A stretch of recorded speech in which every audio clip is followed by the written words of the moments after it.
It's your girl Valerie, and welcome to part 2 of my story time of when the time I had my oldest daughter at the age of 14. It was to be continued, and this is my part 2. Hope you guys enjoy.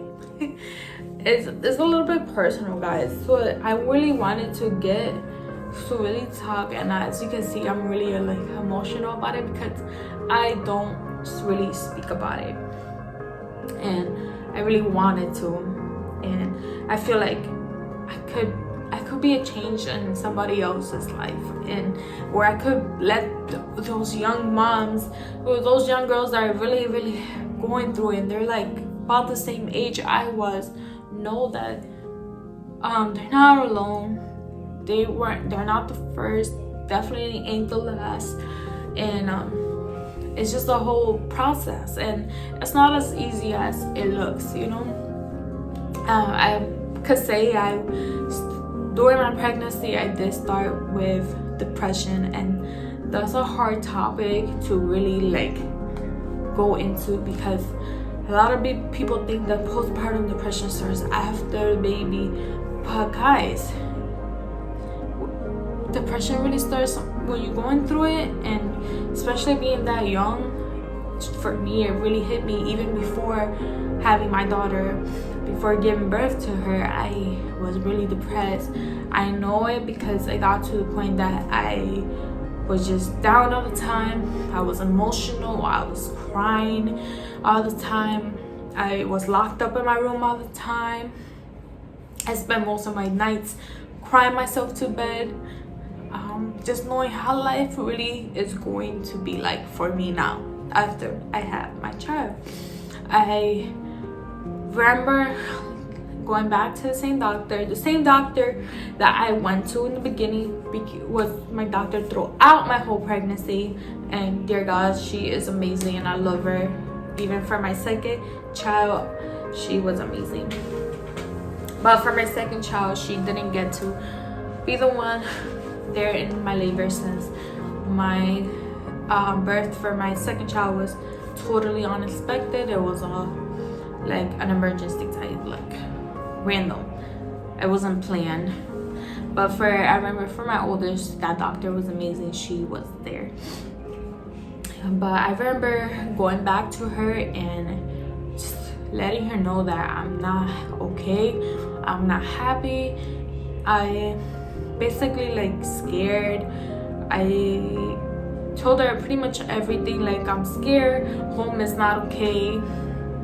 We were going through a lot of arguments at home. I was just really unhappy, and I knew for a fact that I was going through depression, and I didn't want to talk about the topic.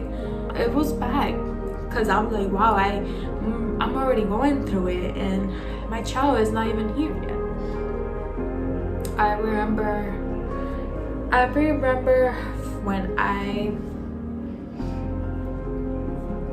my due date was for the 13th, and it was on a Friday, and I remember that Friday I had my last doctor's appointment, and I was still not a mom. I still didn't have my baby girl in my hands. I remember the doctor telling me I was dilated. So mind you, I was still going to school throughout my whole pregnancy, except for the last month, because I was so early.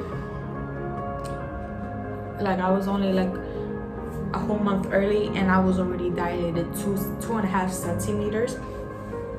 So they were like, you need to go on bed rest, because I remember they also did a emergency ultrasound to see how the weight the baby is and stuff, and the baby was, at that time, the baby was only 5 pounds. So they immediately told me, you have to stop going to school, bring this letter in, and you need to go on bed rest, because we can't risk you having your baby this early, and you're at risk for having your baby early due to your age, as well your you're like basically all over the place. That's what they remember them telling me. So I remember me going on bed rest. So I had stopped going to school for like a few weeks before, and the last appointment on the 13th, which also was my due date of that month, January, I had my appointment and they were checking me, and I was still 2.5 centimeters dilated, so they still see no sign of the baby coming. So they did, I remember the doctor was like, okay, I'm gonna schedule you for an appointment, so you're gonna come next Wednesday, which was the 18th. From the you're gonna come on this Wednesday. If you had not given birth between today and that Wednesday, you come then that Wednesday at 7 in the morning, and we'll prepare you to be induced into labor. And okay, so I remember throughout the whole those days, I didn't see no sign of, you know, my daughter coming. I also remember waking up really early, like around 6. My mom woke me up on that Wednesday of the day I was going to get induced for labor. And I remember walking my dog early in the morning, like in a freaking robe, and it was pretty cold out. I walked down the street because we live kind of closer down the street, so just walked down the corner and walked back up, got ready. And I remember my mom was like, let's get some breakfast from Burger King. So she drove, we got breakfast from Burger King, we ate it, and we went straight to the hospital. And there, obviously my grandma was with me, and then my best friend's mom came as well. And right there, I remember getting there. They set me up. They already had my room where I'm gonna be in labor, giving birth to her, and I was just there the whole time. I was calm, nothing yet. But what really got me like stressed out and scared was when they started I forgot what's the name for it. If you guys know the name, don't be afraid to comment down below. But the medication to basically give you more pain, to get your contractions started. And because I obviously didn't have no contractions yet, so they started me off the medication, and that's when the pain started going. It was really bad, until the point that they turned off the medication, because now I was actually contracting on my own without the medication. So I didn't need the medication no longer. And I think I went up to 5 centimeters when they decided to break my water, and they induced me with the stick, because obviously I still didn't break water. So they induced me with a stick, and I think at that moment was the time I broke down crying. And they're like, what's wrong? And I was just scared, because I know it was about to get down. Like, it's real, like this is really happening. And I remember getting so scared, and I started crying. And I also remember when the pain got really bad, I really requested them to do the epidural. And so they ended up putting the epidural, and it was really horrible, because it was horrible, guys.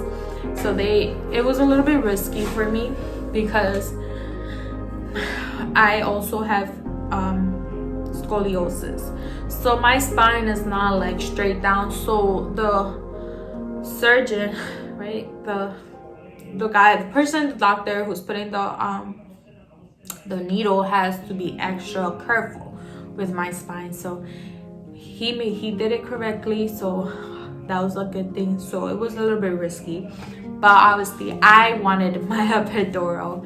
I remember after I had side effects from the medicine of epidural, like I remember getting nauseous, I remember throwing up, because of just, I never had that, my side effects, it really kicked in. Then I remember the contractions slowing down. I got better to relax. And even the doctor She was like, you're a first time mom, you're gonna be here pretty much all day, maybe tomorrow you give birth or something. No, I gave birth that same day. They did the epidural around 12, and at 2:24, that's when she was born. I remember pushing, guys, I felt like I was pushing for a long time, and it was bad. Like, I was pushing for a long time. For me, it just felt forever, because I remember taking breaks and taking breaks and taking breaks, because I no longer was having contractions to a point that the contractions will help you push, but for me, it just eventually, like, I was just had to push on my own. Like, contractions will help you, like, give you a little bit more, but not for me. She was born so at 2:22, and I remember my mom, my grandma, everybody crying because of, oh my god, she's big, she's here. And I remember one of the first things the doctor who obviously grabbed her was, oh my god, she got big feet. And those are good memories I always remember. Like, remember obviously my mom was crying crazy, and then I remember having them put my baby girl on my chest and me looking at her. And I know